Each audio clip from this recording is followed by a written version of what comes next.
All right, if you're a clinician or on your way to becoming one, you are on the front lines of a massive public health mission, wiping out hepatitis C. And the new 2023 guidelines from the AASLD and IDSA, they're not just some dense document.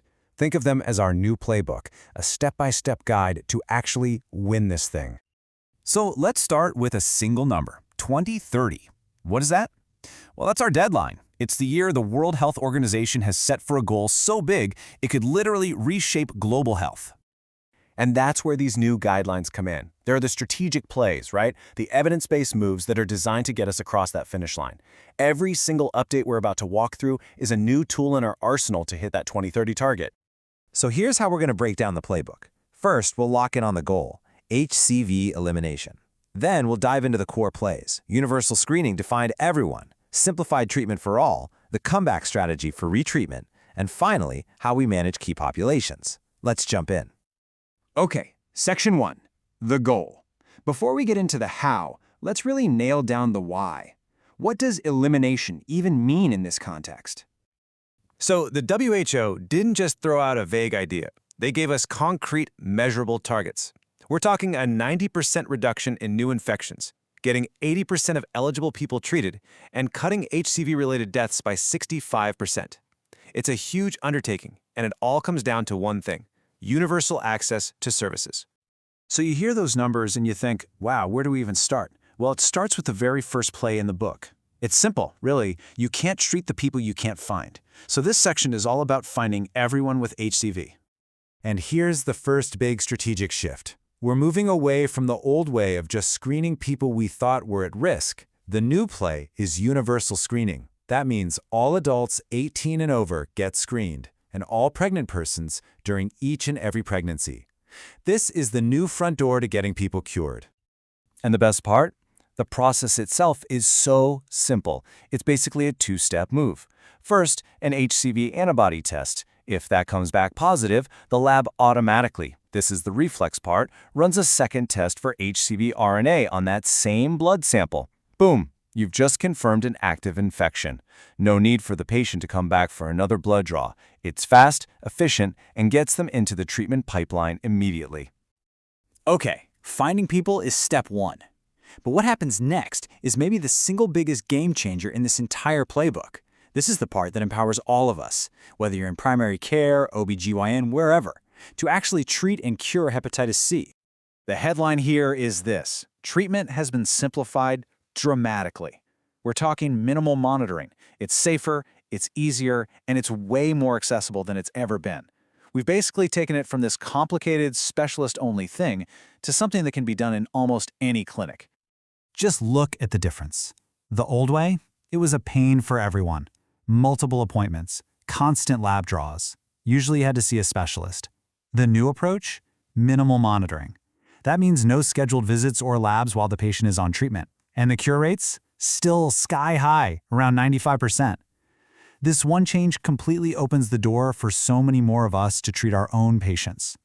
So for most of your patients, the ones without cirrhosis, look how easy this is. Step 1. Do a quick pre-treatment check, basic labs, and confirm no cirrhosis. You can even use a simple score like FIB4 to do that. Step 2. Prescribe one of the recommended pan-genotypic drugs. Step 3. Give them the whole course of medicine right then and there. No need for lab monitoring during treatment. And Step 4. Test for the cure, the SVR, 12 weeks after they're done. That's the whole process. Simple. Okay, but what if your patient does have compensated cirrhosis? It's still incredibly simple. The process is almost exactly the same with just a couple of extra safety steps. You'll want to get a liver ultrasound before starting, just to check for any signs of cancer. You'll counsel them on what to look out for, and this is super important, even after they're cured, they need to continue regular cancer screenings for life. But the actual treatment part, just as straightforward. And what are you prescribing? For most treatment-naive patients, it comes down to these two workhorses: glycopivir/pibrentasavir for 8 weeks, or sofosbuvir/velpatasvir for 12 weeks. They're both pan-genotypic, so they work against all the main genotypes. No need for complicated testing beforehand. These are the oral regimens that have completely changed the game. These treatments are amazing, with incredible cure rates. But what happens in that rare case when it doesn't work? Is that it? Of course not. The playbook has a whole section on the comeback strategy. So let's talk retreatment. For that small group of patients who need a second chance, the good news is we have a very clear plan and the options are fantastic. The guidance gives us a really clear roadmap. If someone fails one of the first-line therapies we just talked about, there's a go-to option, a powerful combo pill of sofosbuvir/velpatasvir/voxilatravir.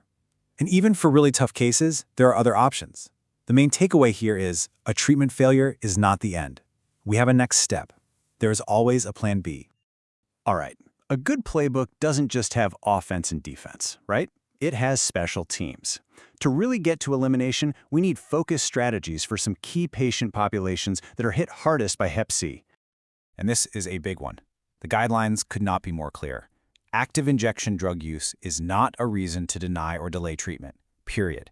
In fact, treating people who inject drugs is one of our best prevention tools. It's treatment as prevention. Same goes for people who are incarcerated. These are critical opportunities to screen and treat, which has a huge ripple effect on public health and the wider community.